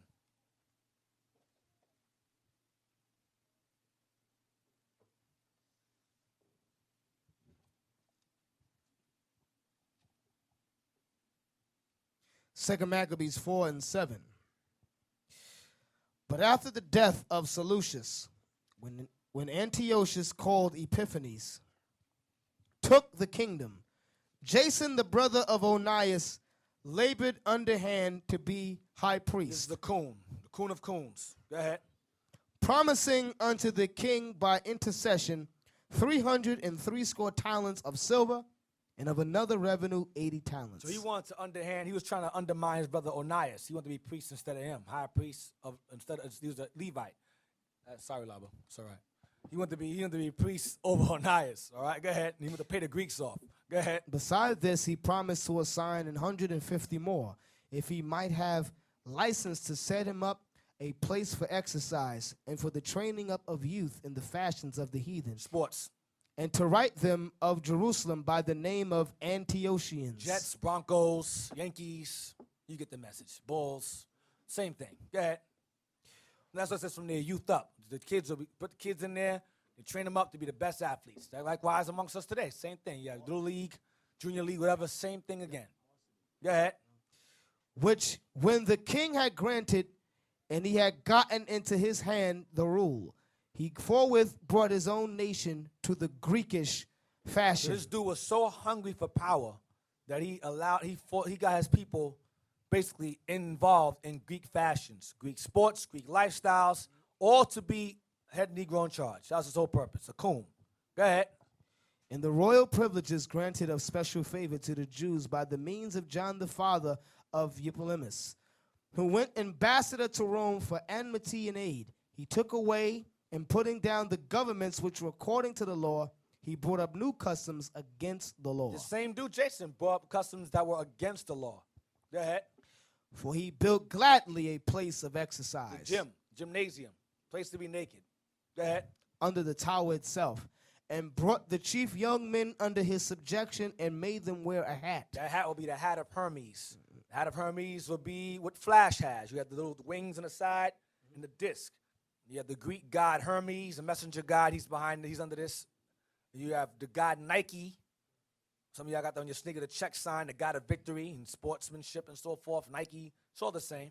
See the wings on the sides? That's the Greek. And you turn it to the side, it's the old school Flash, but that's the same thing. Now, you turn that around, it looks like a fitted cap.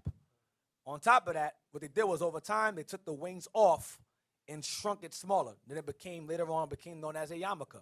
That's why Catholics wear yarmulkes, so-called wear yarmulkes, and I believe Muslims wear kufis. It's the same exact thing. Then later on, the fitted, later on over time. But that's fashion now, but they took the wings off, whatever. But it's a hat. That's they wore during the sports events. All right? The hat. That's all I want. But the kufis, in particular, the kufis, the yarmulkes, and the, what else? That's it. And the what else I said? And the, fitted hats, yeah. Some fitted hats. Some are just whatever. Yeah, visors, whatever. But primarily, it's going into the yarmulkes, the kufis, and the whatever stuff they wear. All right? Verse 12. For he built gladly a place of exercise under the tower itself, and brought the chief young men under his subjection, and made them wear a hat. Got the Greek hat. Go ahead. Now such was the height of Greek fashions, an increase of heathenish manners, through the exceeding profaneness of Jason, that ungodly wretch and no high priest. Read again. Now such was the height of Greek fashions, an increase of heathenish manners. Right, so they had to wear that hat during those sports events. They wore that hat. Go ahead. An increase of heathenish manners, through the exceeding profaneness of Jason, that ungodly wretch and no high priest. That the priest had no courage to serve anymore at the altar, but despising the temple and neglecting the sacrifices, hastened to be partakers of the unlawful allowance in the place of exercise. Jim, go ahead. After the game of discus called them forth. See that, the game discus? You see pictures of the naked man with the disc in his hand. He's throwing it. That's the Greek fashion. That's where they got it from. That's the Greeks. Olympics. Go ahead. Not setting by the honors of their fathers. A lot of people spend more time focused on the sports and the Greek and fashions and so forth in sports rather than what? Read again. Not setting by the honors of their fathers. The Bible. Go ahead. But liking the glory of the Grecians best of all. But love the Greeks more. Go ahead. By reason whereof sore calamity came upon them, for they had them to be their enemies and avengers, whose custom they followed so earnestly. Custom what? They followed so earnestly. Read from the top. By reason whereof sore calamity came upon them. So for us turning our back on the Most High and turning our love towards the Greeks, sore calamity fell upon us. Go ahead. For they had them to be their enemies and avengers. The Greeks were our enemies and avengers. The Most High used the Greeks. He sent them against us to afflict us so that we can return to the Lord. But rather than acknowledge them as being the affliction and the enemy, we begin to love them and embrace them and want to be like them instead. Our enemies and avengers became our friends who we earnestly sought to become. Read again. Same thing today. Yeah, same thing today. By reason whereof sore calamity came upon them, for they had them to be their enemies and avengers, Go ahead. whose custom they follow so earnestly, and unto whom they desired to be like in all things. So that's like the pedophile. The victim wants to be a pedophile also. The person that molests them, they want to be like them now. It's the same mindset. Or the victim of rape wants to be like the rapist. It's the same mindset. They call it Stockholm Syndrome. That's what it really is. Stockholm Syndrome. That's what this is in one verse. Rather than you acknowledging your enemy, you begin to empathize and begin to want to be like and defend your enemy. The Most High sent him against you to chastise you little and little, like Solomon said, but rather than acknowledge the chastisement, you go, you know what? Can't beat him? Join him. Yeah, I'm Toby. I love Master. Yeah, Stockholm. Verse 17. For it is not a light thing to do wickedly against the laws of God. Which we did. Go ahead.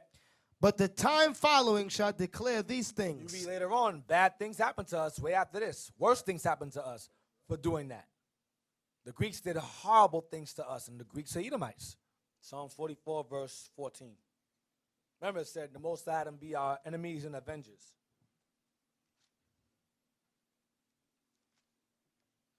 Psalms 44, verse 14.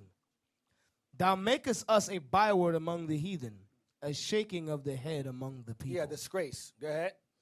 My confusion is continually before me, and the shame of my face hath covered me. Go ahead. For the voice of him that reproacheth and blasphemeth by reason of the enemy and avenger. Read 16 again. For the voice of him that reproacheth Against us. and blasphemeth Blasphemes our God. Go ahead. by reason of the enemy and avenger. Enemy and avenger do that. Remember, the Greeks were our enemy and avenger, whom we came to love and accept and follow behind. But they blaspheme and reproach us at the same time. That happened back then too. The Greeks spoke evil of us, spoke and bad-mouthed us. But guess what? We were involved in their sports. We were involved in their nonsense and their fashions. And so over time, we didn't care. We wanted to be like them in all things, like we do today. Let me give you an example. I want you to look up the Pokemon Jinx. Give you an example of what I mean. Blaspheme and reproach. Watch this. Jinx the Pokemon. This is not a joke. This is not a prank. This is a real Pokemon. Watch how she looks. That's to make fun of us. So I'm showing you is that these heathens, they mock us. They make fun of us. They mock us. But that's the blonde hair, the lips and all that. That's to make fun of us. But that's the real image. That's the original. That's the original image of her right there. Her power is seduction. She kisses you. So she's a damn thought of mine. That's she is. A damn thought of mine. Making fun of Jake. And Jake just sit around, want to be just like Massa. And then he makes fun of you and makes cartoon Negroes with blonde hair. Want to be just like him, and he makes fun of you with that. That's how he repays you. Go to Ecclesiastes 3:1.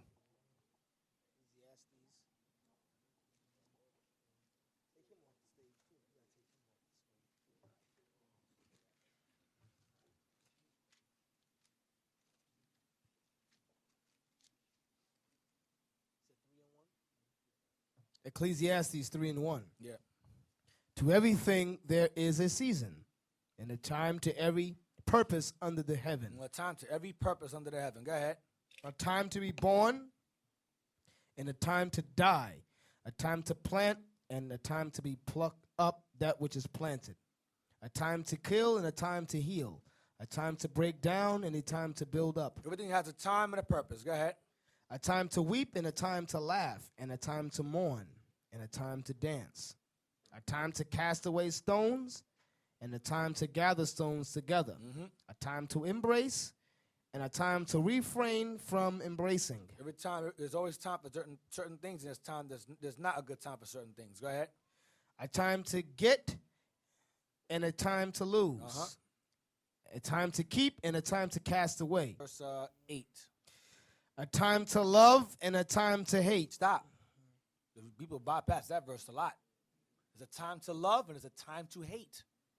A time to love, and there's a time to... So God is not wrong. God has no problem with you having hate. There's a time to love, and there's a time to hate. Go ahead. A time to love, and a time to hate. A time of war, and a time of peace. There's a purpose for war, and there's a purpose for peace. Jump to verse 11. He has made everything beautiful in his time. Read again. He has made everything beautiful in his time. He has made everything beautiful in their time. Even the wicked. Go ahead.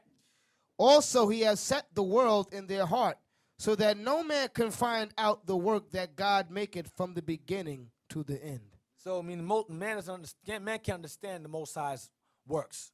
Our mind is focused on this world. We can't begin to think how the Most High thinks. But everything has a purpose. Everyone has a purpose. Go to Job 12:16. Job chapter 12, verse 16. With him is strength and wisdom. The deceived and the deceiver are his. Read again. With him is strength and wisdom. Uh-huh. The deceived and the deceiver are his. The deceived and the deceiver are his. Now, this goes twofold. You have those who are deceived in Christianity. That's why I always say, listen, man, y'all can push that. Push Christianity as much as you want. Leave us alone. Because the deceived and the deceiver are the Lord's. The Most High is going to have those who wants to remain deceived. And those who doesn't want to be deceived, you're going to have them not be deceived anymore. And the deceiver also goes into the devil. The devil is his also. He does the devil does whatever the Most High tells him to do. The devil is an employee. He is an employee following orders. Some of y'all think, no, there's a battle up there. They're fighting. Well, if there's a battle going on in heaven, that means he can't control it. Most High said, as it is in heaven, to be on earth. That means it's going to be chaos down here too. You know how dumb that doctrine sounds? They're fighting, and God put on the cymbal and boot and kicked Satan up in the behind, and he fell into the ground. Come on, man. That's fairy tales. And y'all fought, because the white men said it, y'all sit there and fall for it. The misinterpretation of that scripture is prophecy that hasn't even occurred yet. Yeah. And it's not about what you think. It ain't nothing about happening like what they talk about. That's talking about this war that's going to be on this earth. That's what it's talking about. Is so limited in his power, he cannot determine that his own creation is plotting against him to overthrow him in his own kingdom. He didn't know that was going to happen. He didn't see it coming. He was asleep that night. He was asleep. Oh, what's happening? What's Satan doing? He is? Oh man, I was asleep. That's not in the Bible. That's fairy tales. Hey, the scriptures tell you that the devil knoweth he have but a short time. Even he's scared. Satan's shaking in his boots. Scriptures say the devils know there's one God and tremble. So I don't know how That's they right. I don't know how they're fighting. I don't know where they get that from. The devils also believe there is one God and they tremble. It means the devils. God asked Satan, he said, whence comest thou, Satan? We're going to get that right now.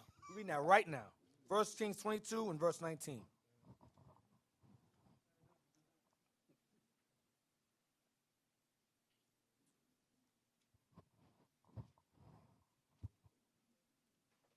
Some of y'all may be new and never heard it before. What? Satan is an employee? What do you mean? No. Satan is a bad guy that runs around and does what he wants to do. No. He does what he's told to do. First He is loose, but he's loose under orders. Yeah, he's out of order. Go ahead. 1 Kings 22, verse 19. And he said, hear thou, therefore, the word of the Lord. I'm sorry. This is a prophet named Micaiah. And you had King Jehoshaphat and you had King Ahab come together. Now, Jehoshaphat was a softie. Ahab was wicked as hell. Jehoshaphat, that's my brother. Let's have a sit down. Let's talk.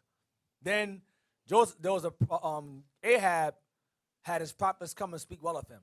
Jehoshaphat asked him, is there any other prophet around here you need to see? He goes, yeah, there's one, but he hates me. I hate that dude. He's a devil. Ahab, his name is Micaiah. Okay, and you read verse 14. All right? So read verse 14 real quick. This is what Micaiah said. Micaiah was very bold. He didn't care. He spoke boldly. Watch.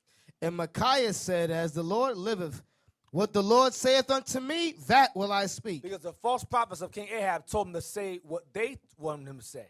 He goes, no, I'm going to say what the Lord told me to say. I'm not saying what you want me to say. So, okay, so jump down to verse 19. We're going to read Micaiah's vision to King Ahab. All right? Read. And he said, hear thou therefore the word of the Lord. I saw the Lord sitting on his throne, and all the host of heaven standing by him on his right hand and on his left. I saw angels standing on him by his right hand and on his left. The good ones and the bad ones. Well, the left hand's the bad ones, right hand's the good ones. Go ahead. And the Lord said, who shall persuade Ahab? And the Lord said, which one of you on both sides plan to persuade Ahab? Go ahead. Who shall persuade Ahab that he may go up and fall at Ramoth Gilead? He may go and die. Go ahead. And one said on this manner. One angel said, I'll do it this way. And another said on that manner. I'll do it that way. And there came forth a spirit. There came forth one particular angel. Go ahead. And stood before the Lord and said, I will persuade him. I'll do it. Go ahead. And the Lord said unto him, wherewith? With what? And he said, I will go forth and I will be a lying spirit. I'm going to be a devil. This is an evil one. I'll be a devil. Go ahead. In the mouth of all his prophets. Because the prophets that told Ahab prior to this, you're going to have success in your war. You're going to do well. And they all said the same thing, so he figures this is the Lord. All these prophets are saying the same thing. Not realizing that this lying spirit went into all of them and all gave them the same lying information regarding his success in the battle. Go ahead. And he said, thou shalt persuade him and prevail also. You're going to do successful. Go ahead. Go forth and do so. Notice he said, you'll persuade him and you'll prevail also. Meaning you're going to go out and do it and it's going to be a success. Because there'll be instances where the angel will go do something and the Most High say, I don't want that. And it won't be successful. So he's saying you're going to do that and prevail also, meaning, okay, not only you do it, it's going to be successful. I'm going to allow it to be successful. Yours plan's going to work. Go ahead.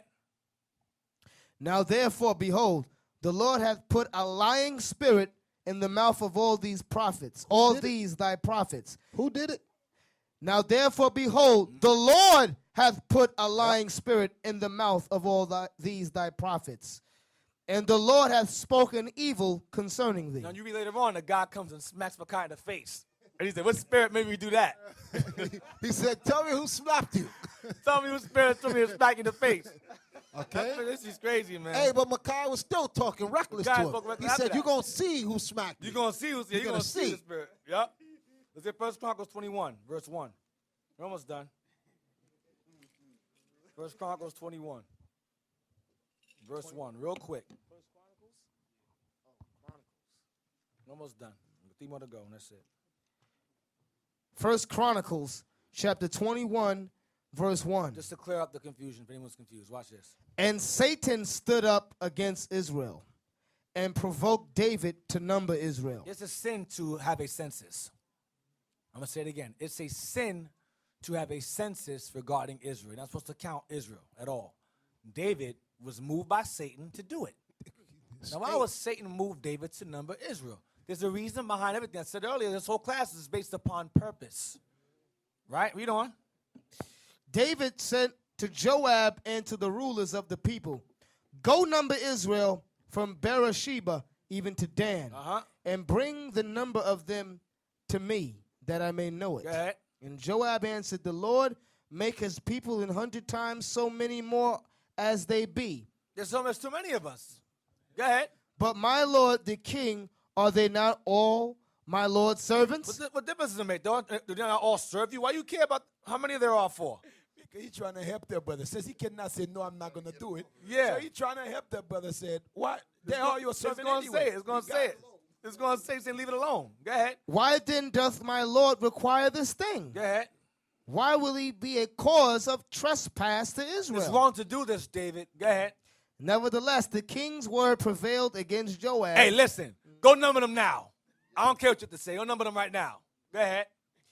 Wherefore Joab departed and went throughout all Israel and came to Jerusalem. Go ahead. And Joab gave the sum of the number of the people unto David.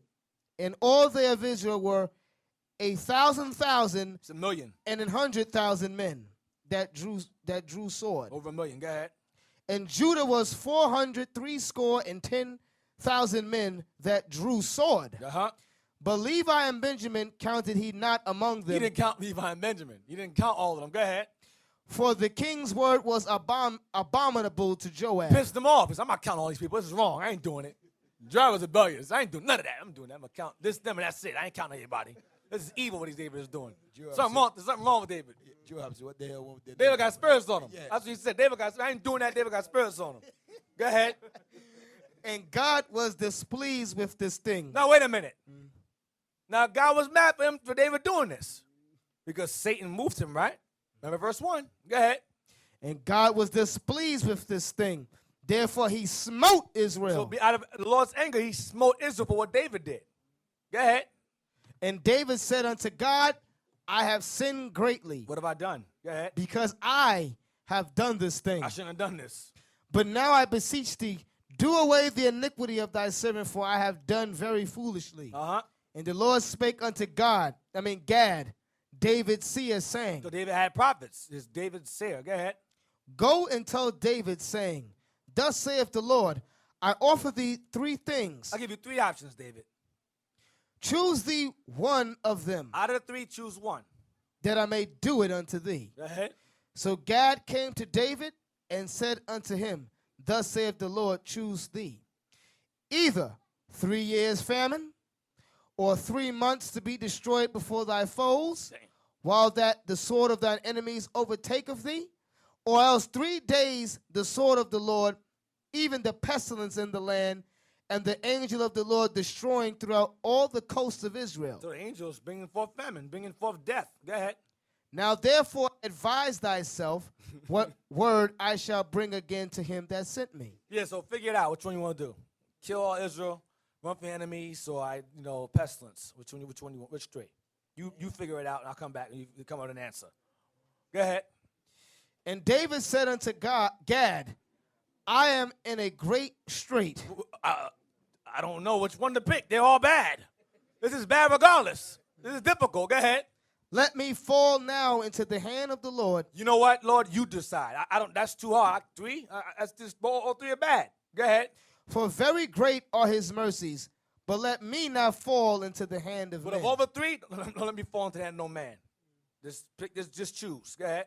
Except that one. Go ahead. So the Lord sent pestilence upon Israel, and there fell of Israel 70,000 men. He killed 70,000 men. Go ahead.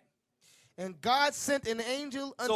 So all these Israelites died because David decided to do a census. The Lord killed 70,000 men for one man's mistake. Why would the Lord do something like that? That's wrong. We don't watch 15. God sent an angel unto Jerusalem to destroy it. And as he was destroying, go ahead.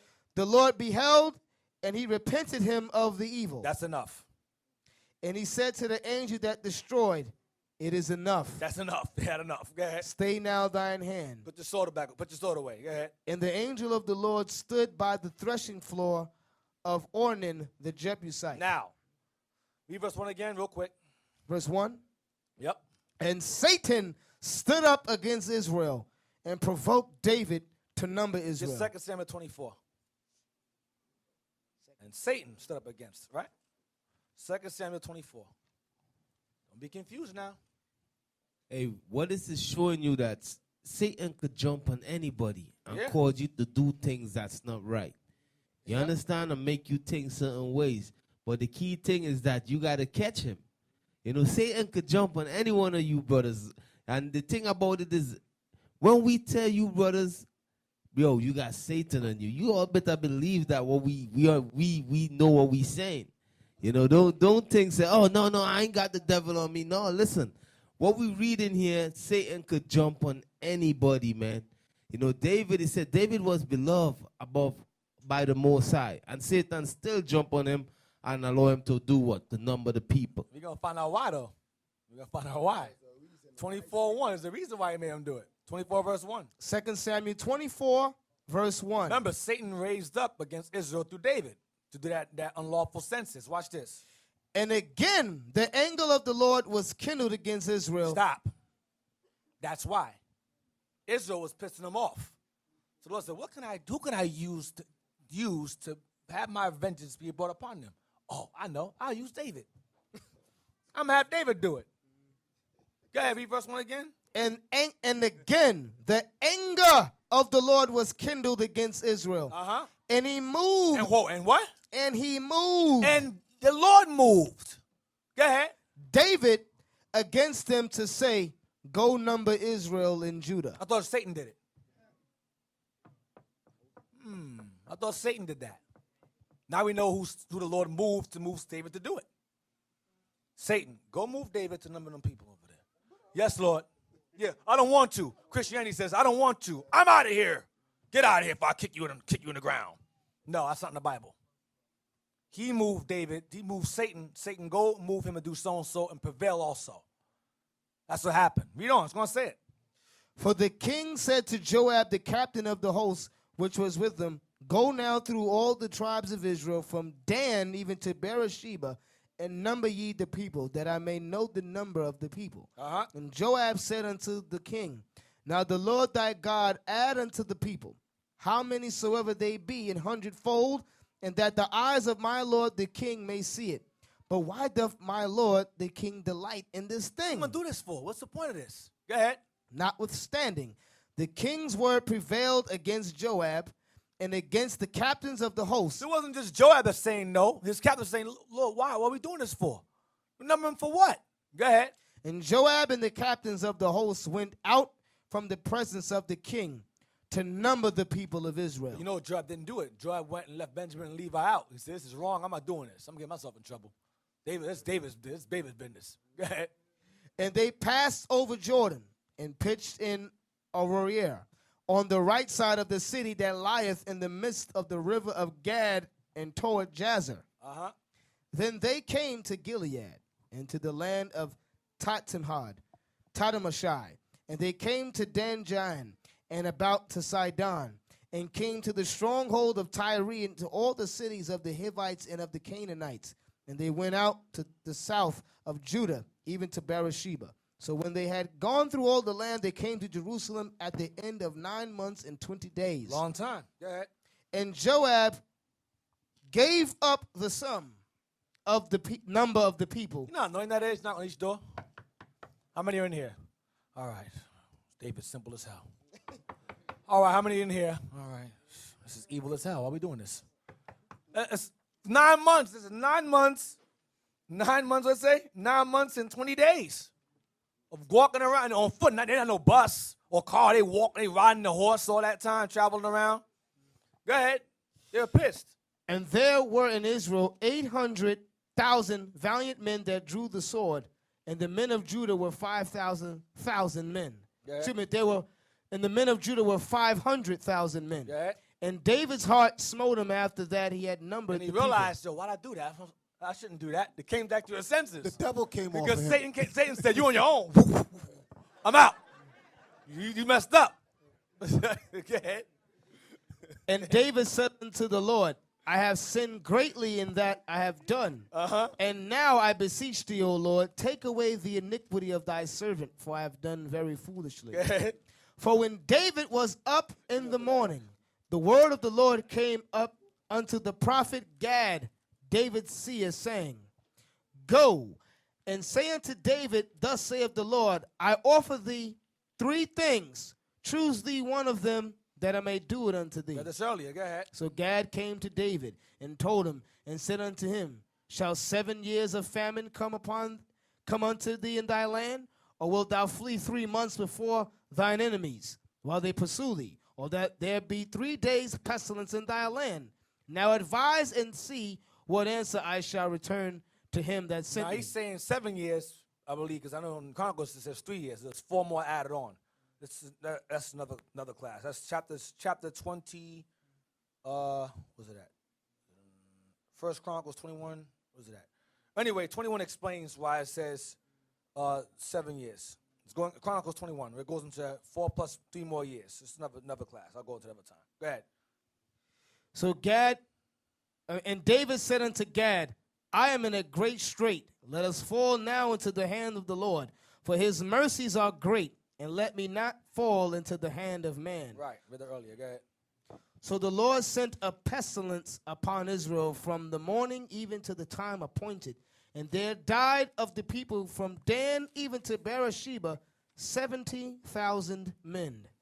And when the angel stretched out his hand upon Jerusalem to destroy it, the Lord repented him of the evil and said to the angel that destroyed the people, It is enough. Stay now thine hand. And the angel of the Lord was by the threshing place of Araunah the Jebusite. And David spake unto the Lord when he saw the angel that smote the people. So David could see the angel. No one else could see it but him. He could see the angel over the people with the sword out. Go ahead. And said, Lo, I have sinned and I have done wickedly. But these sheep, what have they done? Let thine hand, I pray thee, be against me and against my father's house. Don't kill them. Do it to me. Put it on me, he said. But the Lord said, nah, I want to kill them guys anyway. I just used you to kill them anyway. Because he was mad. Remember verse 1. He's mad at Israel. So I'm going to use David. I'm going to put him in the midst of ignorance so I can kill these 70,000 wicked dudes over here. David was a man. He can't keep his eyes on anybody. So the Lord said, that's what I want to do when David's ruling. Oh, okay, David, number the people so I can kill 70,000. Most time, man, no joke. Psalm 115, verse 3. Psalms chapter 115, verse 3. But our God is in the heavens. He hath done whatsoever he hath pleased. So the Most High does whatever he wants to do. That's the ball of the class. He does whatever he wants to do to whomsoever he wants it done to. Use whoever it takes to do it. Period. He used Pharaoh. He using Esau now. And he may use some of y'all in here. But the Most High's purpose is going to be done. It's thy will be done.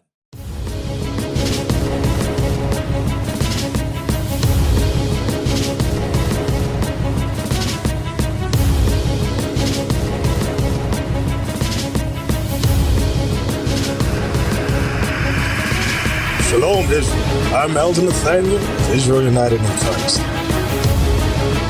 YouTube likes to shut our channels down, as some of you have noticed, ever so often. Subscribing to join IUIC will assure you will always stay connected to our YouTube accounts.